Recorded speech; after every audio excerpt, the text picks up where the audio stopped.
Hello and welcome to the Opening 45, podcast equivalent to those football debates down the pub with your mates. My name is Oliver Greystone, and with me, as always, is my co-host, Will Matthews. How's it going, Will? You try to sabotage me again this week? Look, in my defence, Barnsley just had a really, not even a good chance. Krul dived and he didn't need to, and I thought it went in, to be honest. So I'm really sorry, but you did it technically second time. Still first time. But yeah, we started crap. I'm sorry. Yeah. Oh, I'll forgive you. But yeah, joining us today is Matt Smith from Smivadee, Palmers FC on the road. How's it going, Matt? This is the first time we've actually met face to face. If we can call it that, yeah. As near as possible, isn't it? It's the closest you're going to get during this time. I've been in my bedroom since March, so. Mate, you and me both. Luckily, we've got the garden, but first lockdown was good because like you could go outside and just chill in the sun. But this one's been testing, to be fair. But yeah, we're getting by, just about. I think just we're all in it together, aren't we? It's not like and I always think like back in the day when if there was a pandemic, like they wouldn't have had technology to keep in touch. They wouldn't have had like in a way we are kind of lucky, but it's almost, I don't know, I feel like we're a bit spoilt to a certain degree because we've just got all of this stuff, and then despite that and being able to contact people, we can still be bored and be fed up, and so I don't know, it's a tough one. Yeah. So at the moment I'm trying to get my TV working because for some reason it's not. But who are you following today? What's on the box? Oh, that was my question. Sorry, yeah. Go on. Well, for me, it's South United as always. I'll keep it local.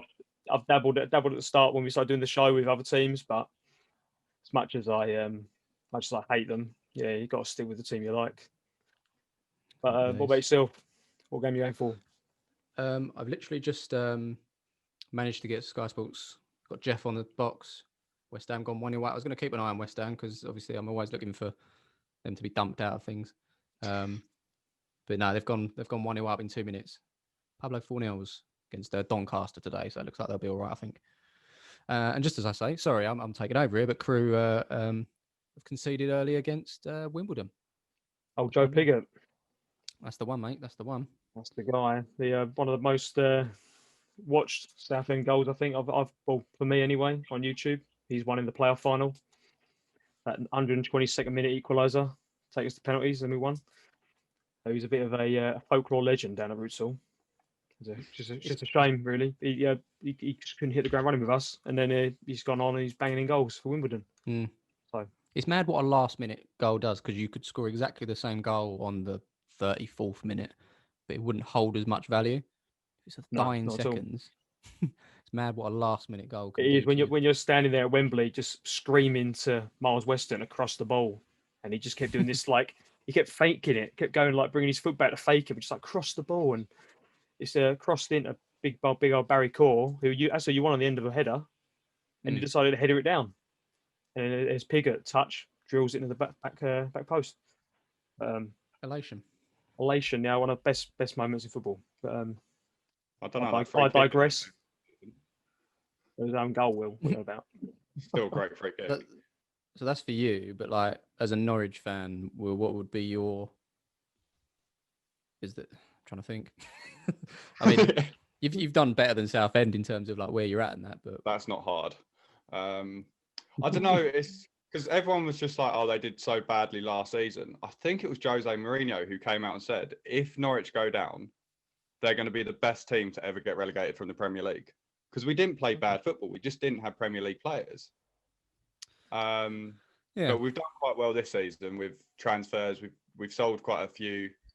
Well, we've sold two of our youngsters for big money. And we've brought in replacements who are a little bit older, a little bit more, have a bit more experience behind them. And I just can't see us not winning this league. Like we're playing terrible today. What's not a good start, but I can't see us winning it.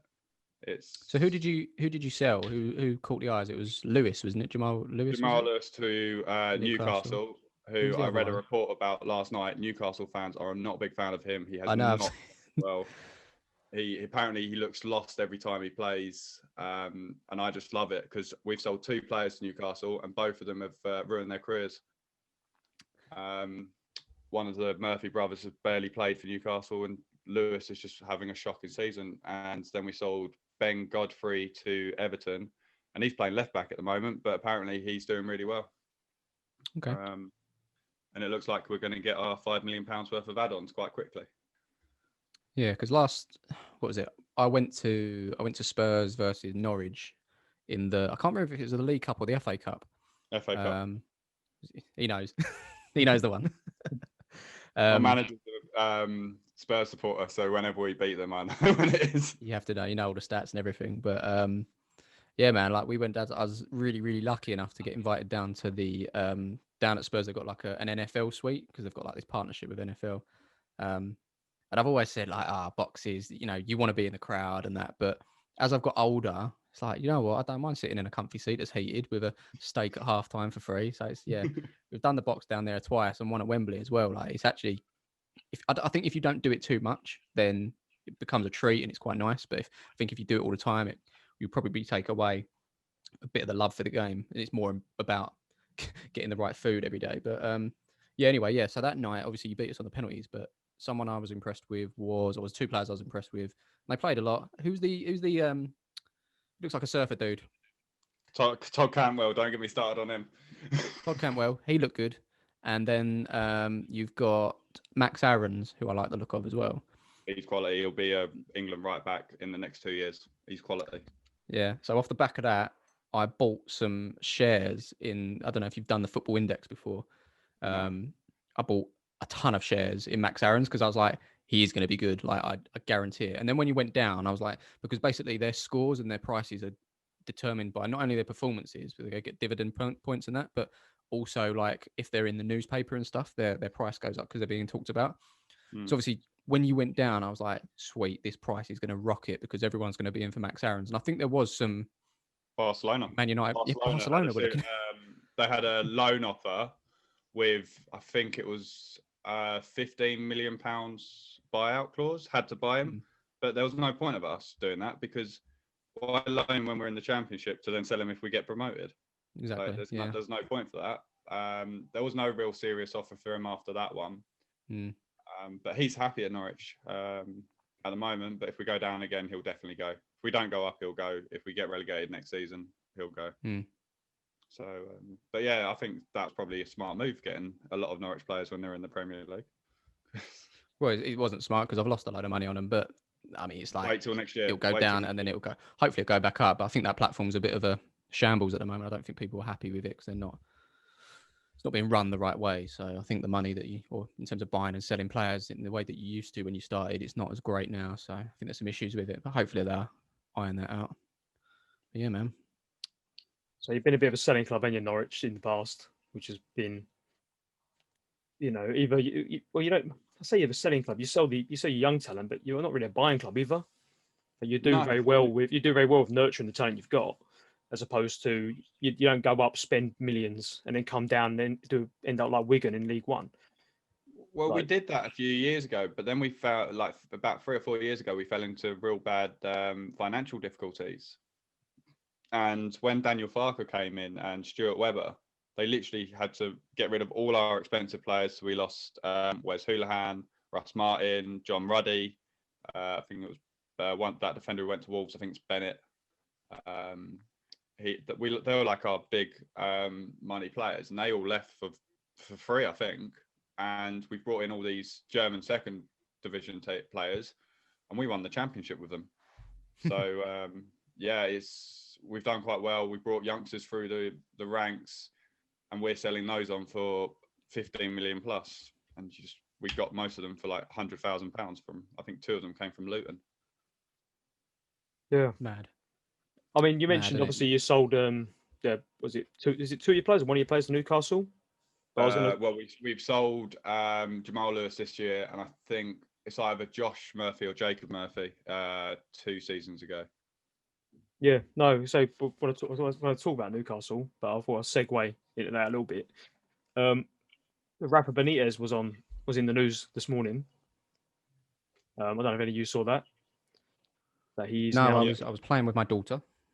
I don't get to see much football news anymore, but yeah, go on, fill me in. So Benitez has left the Chinese super club Dalian. Is that how you pronounce it? So he's now without a job. Ooh, And last week we were talking about Steve Bruce at Newcastle, and you think he'll go back? That was my question to you guys. Do you think that's a possibility with are they playing Villa today or tomorrow? You know, Will's already called it on the extra show. He said 1-0 Villa and Bruce to be sacked. If that's the case, could you see Benitez coming back to the Premier League with Newcastle? I'd I like don't it. know. Yeah, I mean, he's a quality manager, isn't he? He obviously kept him up that year as well. What was the reason he left? Did he get sacked or did he just leave mutually?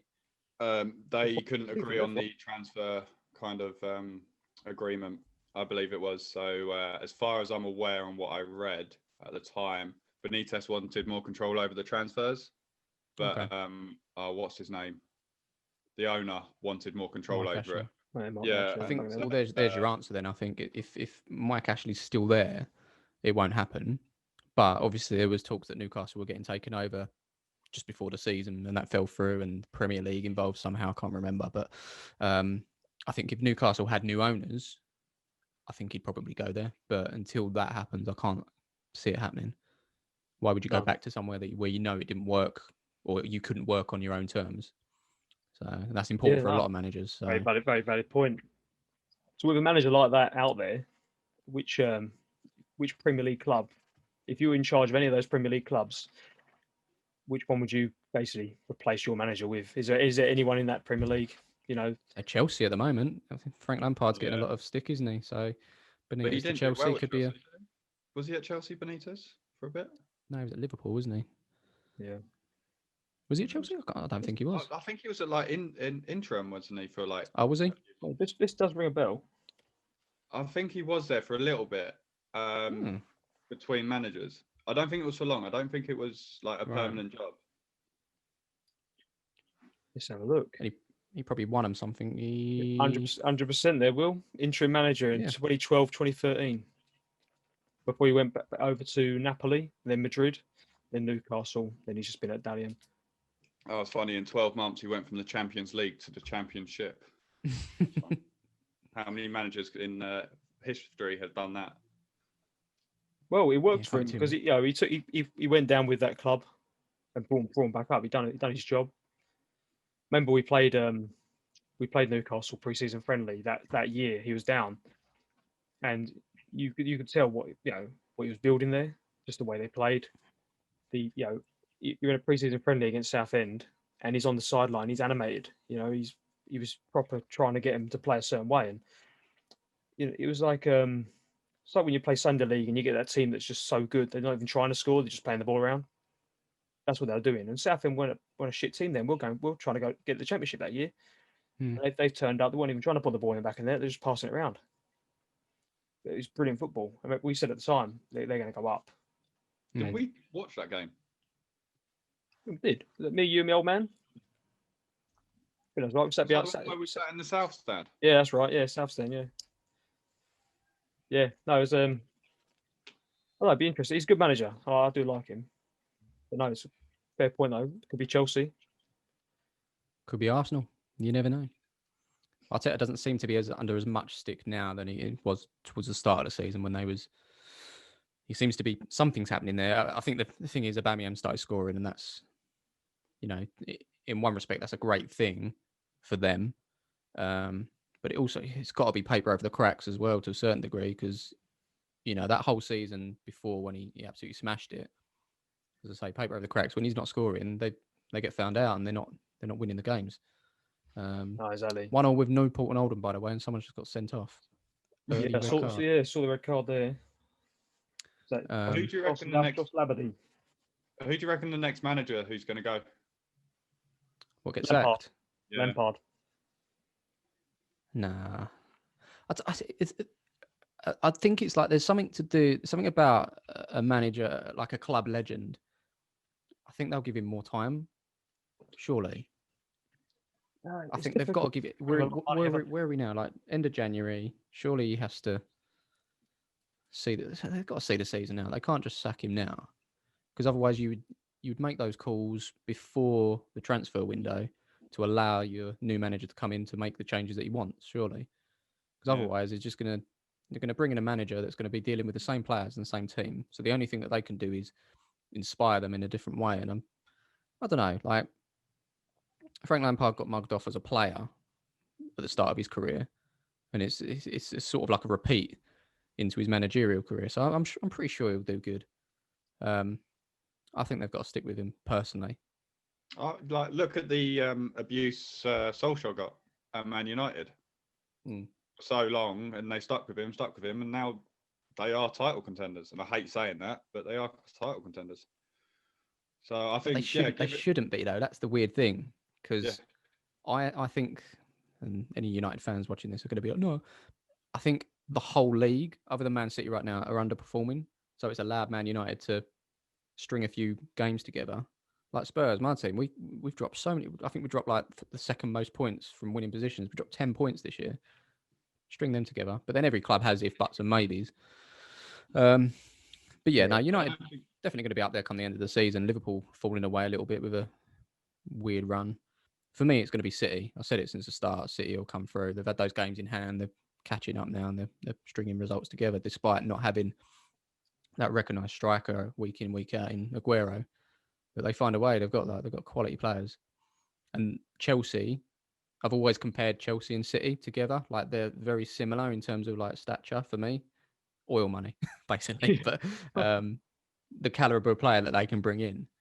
But it just seems like De Bruyne is doing the bits at the moment, and Chelsea lot aren't. That's the difference. No, yeah, it'll be interesting. I mean, for me, I was like Liverpool again. I think they're the better side. I think there's a bit of a hangover going on here. So they've won it. They've been. So it's got to be They've been exhausting to keep that. Yeah, they've been unlucky, but it's got to be exhausting to keep that sort of momentum going, and knowing that you've got this record as well. I think maybe that loss to Burnley might actually be a huge relief that they're not having now to hang on to this record and put so much pressure on themselves. But it's human nature. If you know this record's there to hang on to it, now they've had that defeat, maybe that's enough for them to sort of relax a bit more and then go for teams, because they were scared to shoot against Burnley. Mm. It was almost as if they were just trying to control the game as opposed to actually going for the kill. But no, speaking of managers, Inter Miami just appointed a new manager, and David Beckham's getting a lot of stick about it. I don't know if you've seen this one. Who they appointed? Phil Neville. It was So I saw Phil Neville, but I didn't know if he'd come on board in some way, in some capacity. Yeah. But he's actually a manager there. He's actually the manager of Inter Miami. Mate, like that is like it's a strange one, because like you've got Inter Miami, which is like Miami's a cool place. David Beckham's a cool guy. This whole brand is really cool. I'll see where we're going with this one. Who's gonna run the ship? Phil Neville. I don't know. Like it doesn't fit for me. But then I can't really see. He knows him, doesn't he? Yeah, that's the thing. And he's getting a lot of stick. And David Beckham's had to come out and say, we're not just hiring my mates. And you're thinking, you shouldn't have to come out and say that. But the problem is his managerial record domestically isn't great. He did okay with the England women's team, but then arguably he was probably in charge of the best women's national team in the world at the time. And I think he won the She Believes, and I think that was it after that, right? I think he underperformed in the World Cup, underperformed in the other competition. I can't remember the name. I do apologise. I don't really follow the women's football as much as I should do.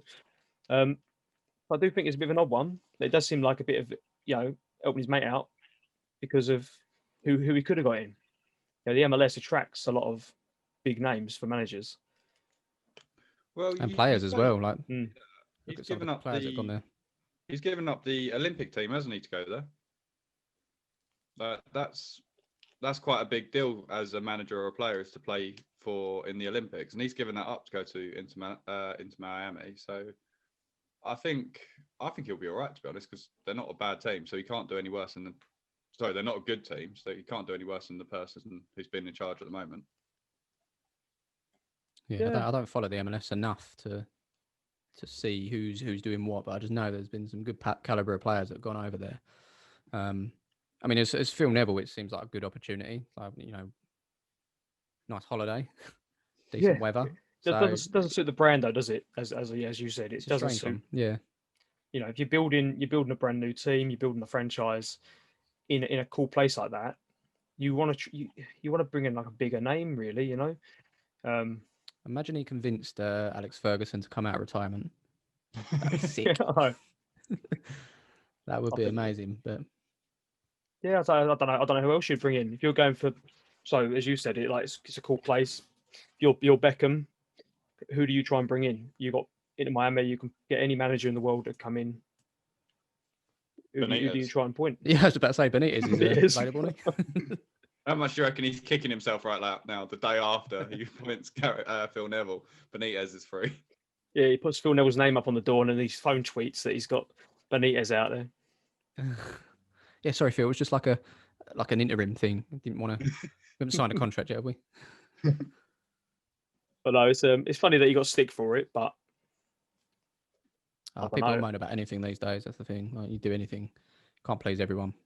And if he wants to bring in his mate, and if that is what it is, and he's had to go against it, then so be it. Like, you I never mean, know. It could be the making of him. He could turn this. He could get something at the playoffs, which I can't see happening. I do sort of loosely follow it. I think they're going to be knocking around the bottom anyway. That'd be interesting. I do try and follow it, but it's I'm more of a Portland Timbers, New England Revolution fan. I like them two teams. how do MLS you decide that? Is there a For me, with New England, it was really weird. Basically, being like, I don't know, 10 years old playing FIFA. I think it was like FIFA 2002. They added the MLS league into it. So I'm flicking through the leagues, and then I found that MLS, and I was like, never didn't even know America played football. So I'm flicking through it, and then I see New England, and I'm like, being a kid, and I'm like, about 10 years old, whatever I was. I'm like, oh, England. I was like, oh, there's a New England in America. I was like, that's so weird. So I adopted New England as my sort of like sporting focus in America, because obviously watching American television and watching like there's a lot of American culture growing up that you hear these places like New England, not too far out of like from like New York, that sort of Boston area. So you got like the Red Sox as well, and then you got the Patriots, and then so when I started getting into NFL, I started supporting the Patriots, and then found out no one likes them. Everyone hates the Patriots because they're just like the rich team that buy all the good players, and so yeah, it's weird. Every time there's a Super Bowl and I'm like a Patriots fan, people think I'm just jumping on the bandwagon with a big team, but it's literally because of the New England Revolution. And I found out that was literally a geography lesson at the time. I found out New England existed in America, so I've stuck with them. But then I like to keep an eye on Portland Timbers as well, just because of the their music sort of scene. I'm a big fan of a American singer called Donovan Woods, and he sings about Portland quite a lot. So yeah, it's weird. But yeah, I've just gone 1-0 up against Pompey. I'll have you know. that is yeah, good for me and Will for the extra show. That was one of our predictions. Okay. What did I go for? I can double check actually, because that is one of them, and I'm pretty sure I went 1-0, didn't I? you went 1-0. Did I said 1-0 Hull, so I'm hoping for that. And Danny Brunson, Come on, Pompey. the main guy of Man Matters, he's 2-1 Hull. So On course. we're on course. Hopefully, Will can do better than he did last week. Fuck off. I won't mention it again. He let me down. Matt. I got 7. He got 1, so he scored 4 overall, and ended up drawing with Chazza, and he gone and took the win, and he. Nightmare. Absolute nightmare, Will. So, and I lose to Charlie as well. Jesus, we have to get you on that show as well, Matt, so you can. Yeah, I've been doing my Super 6 a lot this year. I've been doing all right predicting, so yeah, I'll jump on. No problem. Yeah, we'll get you on that one. I think it's just a show to abuse me, to be honest. Of course it is. Of course it is. So yeah, the other one. I don't know if you watched the Wolves Crawley game with is it Vitinha scoring an absolute screamer from about 30 yards. I haven't seen it. No, all I know is that Wolves left the Chorley changing room in impeccable fashion. They left it and they sweeped up and they kept it in really tidy. That's all I've seen on the socials. But no, I'm sure there was a game that was on, was there? Yeah, there's a game. Yeah, prior to that. But no, it's Yeah, I have to look up the. it's people are raving about it as a goal. I said to Will before the show, I'm not that enamoured by it personally. I think the keeper's got to do better. But what do I know? I could barely catch a cold. So basically, the question I was going to ask is the best goal that you've seen live in a stadium? Well, I'm about to watch the Wolves one here. So like this is 11 minutes in. Yeah, it's just a good. Yeah, it's weird how we've seen a lot of goals over the time, haven't we? So Yeah. it's got to be something special that. I think when it's your club, it means a lot more. But Yeah, the way it's like people raving about it. It's I want to see it from behind. Yeah, for my opinion, I think the keeper's going to be annoyed with himself. It's because it's straight down the middle and swerves off a little bit. So I don't. If it was like top bins, then it would be a bit more special. It takes two steps one way, and then it swerves quite a lot. Yeah, like at the last minute. Mm. I think a lot of keepers would have at least. He got a fingertips to it, but I think a bet because they're National League, aren't they? Crawley. I think surely. Sorry, would have got a hand to it. League One might have been able to palm it over. Championship would probably be in the right position, and a David De Gea would probably just catch it, throw it out, and the Man United would have scored. But yeah, or I think it shows, probably saying David De Gea. I was like, why am I saying him? But yeah, I think it's different standards of goalkeeping. Like if it was me, I probably would dive to the 2 steps he had just done and would have gone into the other corner. But no, I'd have held it.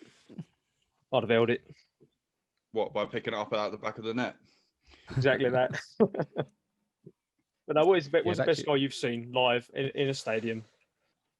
As you said, it depends. Obviously, for you, it's got to be a Tottenham goal, isn't it? Because you say it's when it's your team and it's a moment as well. Means a lot more. Yeah, I do remember I went to I don't know if it was the last one, but it felt like it was near the end of when it was the last North London derby. But don't quote me on that. It was Tottenham Arsenal. I don't think it was. I think it was the season before we knocked it down. But yeah, Harry Kane. I was there in the South Stand, but it was up the North Way. Got the ball. You can look it up. Arsenal versus Tottenham. Harry Kane goal. Gets it in the corner. Comes back and just bashes it from the edge of the box. But it was banging the corner. He should never have got it in at that angle. Yeah, that was special. I remember I was just like, oh my God. And he had his little mask on as well. And he was like, took it off and said that he was loving it. So yeah, I'd say that was probably the best goal of memory.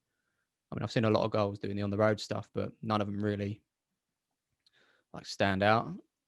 I think there's probably been some really good goals, but no, that Harry Kane one against Arsenal, and I think that's always every time Spurs put out a compilation of like Harry Kane goals, or when the North London derbies coming around, they put out the best goals. That's always in there. So I think it's not just because I was there; it was actually a decent strike. So yeah, that one. Yeah, you bring out a DVD every time, don't you? Yeah, we do, and rightly so. But it's silly now because like, who's got a DVD player anymore? They need to bring out the digital version. That's probably the best one. I like it when clubs do that, though. To be fair, I find it's a good old joke for the old Tottenham, but you know that's the thing. If you got those moments and you want to actually, especially Arsenal, go for it. You know. Yeah, I think it's first started catching on when we don't know if you remember Arsenal Spurs at the Emirates when we was 3-1 down. I think it ended up 4-4. Aaron Lennon got yeah, remember that. Yeah, little tap in. Modric shot from way downtown and hit the post and it came out to Lennon. But yeah, I think they made a DVD about that and all the Arsenal fans were like, "Look at them, they're celebrating a draw." And it's like, well, if you're losing at that point, if you're losing 3-1 in the 88th minute or whatever it was, and you come back at 4-4, it was a mad game. That was a really good game. But yeah, I remember watching it on TV. Funny enough, that sort of level of football as well. It doesn't matter who's watching. If you watch a comeback like that, two big teams as well in a derby, you don't have to have affiliation with those sort of clubs to just appreciate football. And it's like West Ham just scored again. Have they? Yeah, talk to West Ham. That was going to talk about the Spurs West Ham game. We were 3-0 up with 85 to go. That was this season, and Lanzini scores that absolute rocket in the last minute for 3-all. And then you've got people on Twitter, like Spurs fans on Twitter, like trying to deflect the fact that we've just let a 3-goal lead slip and saying that they're celebrating a draw. Like, too right, celebrate the draw. Like, you're losing with 5 minutes to go. Like, let them celebrate. It's going to happen, isn't it? So, yeah, people, just don't like people in this day and age. No, that's a the socials is a funny one. Socials is a funny one. It just takes one melon to like say something, and he's got Tottenham in his title, and it's just like, oh, suddenly all Spurs fans is this guy. He represents. But it's like if we ever do anything nice, or there's a good person out there, no one takes any notice of that. It's always the idiots that get the plaudits. Annoys me, frustrating. Do you find though as well that you're a bit of an easy target for some people to sort of troll you? Because obviously you talk about. I don't think I am. No, I don't think I am an easy one because I think I'm a little bit more real than these other creators, and that's not going to put them down. But like, I do think some people like overinflate opinions to just try and get some views in, and they put their neck on the lines in terms of like what they think. And when it goes against them, of course they're gonna get the stick for it. But who was I talking to the other day? I was on another podcast the other day, and I was just like, talking about boxing. I was just like, how did I can't do it, but it's when when boxers are squaring up and they're doing all that trash talk, and it's like, how is one of these guys going to talk crap knowing that maybe they might lose and they're going to have to take this? I don't know how they do it. I couldn't do it. So every time I'm coming up against a good team, like a Sunday, if Palmer's against a good team and someone says, oh, do you think we'll win? I'm always like, in the back of my mind, if I think we're going to lose, I'll be like, I'm never going to say we're going to lose, but I'm never going to be like, no, man, we're going to absolutely trounce these. Knowing that we might full well lose, I normally say it's going to be a good game. Play it down a little bit, because I'm never one to. I don't want that stick. I don't need that stick. And if I believe that it's not going to be a good day, it's not something I'm going to put out there. But it's also something I'm not going to try and deflect with the opposite to make it seem as if it's something what it's not. So I think I'm a little bit more real than a lot of other creators. It's probably the reason why my channel hasn't taken off like other football creators, because it's just like I think I'm a little bit more chilled and a little bit more relaxed than these other guys, and they come up with all sorts of crap, don't they? You have to look over to the Arsenal side of things and screaming down the camera and chucking chairs and phones all over the show, and it's not my style. It's not me. Don't want. I was gonna say a bit more of a cooler customer than some of them. A bit more laid back. But there's even like people catching on to that, and it's like, this is the method. This is how you grow a channel now, and this is how you become a football influencer. And it's just about having these opinions and being a bit aggressive and being a bit more. Some people will say it's passion. I call it toxic. I call it aggression. But it's all it's what people want to watch. People want to watch people having a meltdown. So. Like film. So it's not something that appeals to me. I can't stand the Arsenal TV, but I do like it when you post stuff. I go through the comments, people replying to your bits. It's quite funny. I mean, we had a few of your followers respond to us today and drop in some questions. I don't know if you want to have a hear what some of them asked. Yeah, go for it. So we had Lou 32323. How do people come up with these usernames? It's crazy. That's a Twitter handle. Anyway, he wrote, would you rather have a stadium or a width restriction named after you? Cool. It's a tough one, isn't it? I mean, if I could get it, if me naming myself after a width restriction encourages people to use that width restriction, then so be it. That would be a good one. Because obviously we don't want to take up traffic through the town. If you can, the width restriction puts people off, which causes a lot of traffic. So, because people they want to avoid it. So if it can encourage people to use it as well, and less traffic, less emissions, then name yourself after that. But who wouldn't want a stadium? It was that team at the start of the season that said you can name yourself after our stadium. It's like a £10 entry, like a raffle. I can't remember who it was. It was genius though. It was like become our stadium name. I can't remember who it was. I don't remember hearing about that one. Who was that? I'd have to look it up. But I don't know what they became. But it was quite popular. Really good way of making revenue. It was a non-league club. But, all right. Yeah. Was it maybe Hampton FC? Was it Hampton? I think it might have been. Hampton. It might be. Yeah, just Googled it. That's the first one to come up. So yeah.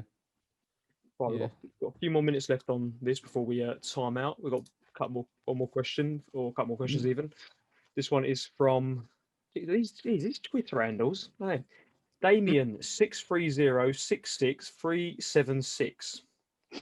What is the best game that you've seen live in a stadium? Cool. I'll probably go back to that Tottenham Arsenal game. It was 2-2, but that was a decent one. And I was really lucky to go to the San Siro to watch Inter Milan versus Juve. I've always followed Inter, like it's sort of like my second team. But yeah, that was really good. And they scored a last minute winner. That was when Juve were top and doing their thing. So that was very good. I think the atmosphere really helped as well. But yeah, one of those two games, I'd say. But I've seen some real good crackers at non-league as well. Where did we go? We did Tunbridge Angels versus Dartford. That was a really good game. And there was another one recently last season. Welling. Both those games ended up 3-2 actually, last minute winners. So I think the last minute winner really tops it for me. That's it. Yeah. So yeah, 3-2 scoreline. If someone could like say to me, "Oh, what's your ideal scoreline for a game today for an absolute cracker?" I'd be like 3-2, last minute winner, comeback. That's what you want. That's the one. Yeah. We've got one more question. It's actually from the same guy, from that Damien 63066. I said, have you got a name for the new baby? And I don't know if he's trying to recommend Damien 630-66376 for a name. To be honest, I'm not a fan of Damien, but I'll take 63076. That's quite a catchy one, isn't it? A bit of Elon Musk in there. Yeah. No, we've got a couple, but I'm not gonna put them out there just yet. But we don't. I think Ollie or Will might sound. That's quite a good one, I reckon. Ollie, trust me, Ollie was in the mix, but since then it's sort of dropped out.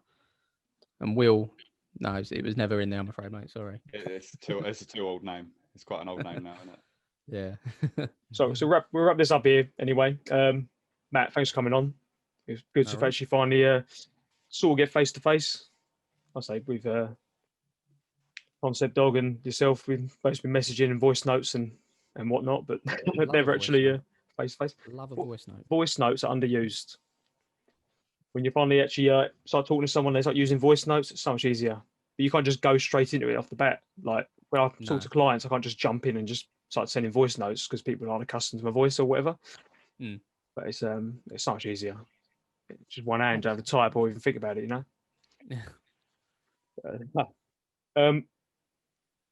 Yeah. Say thanks again for coming on. We'll chuck up all your socials on the screen. For sure, most people watching will know who you are anyway. And we'll put mine and Will's up. Then, There we go. You gain a follower from this. That'd be a laugh, wouldn't it?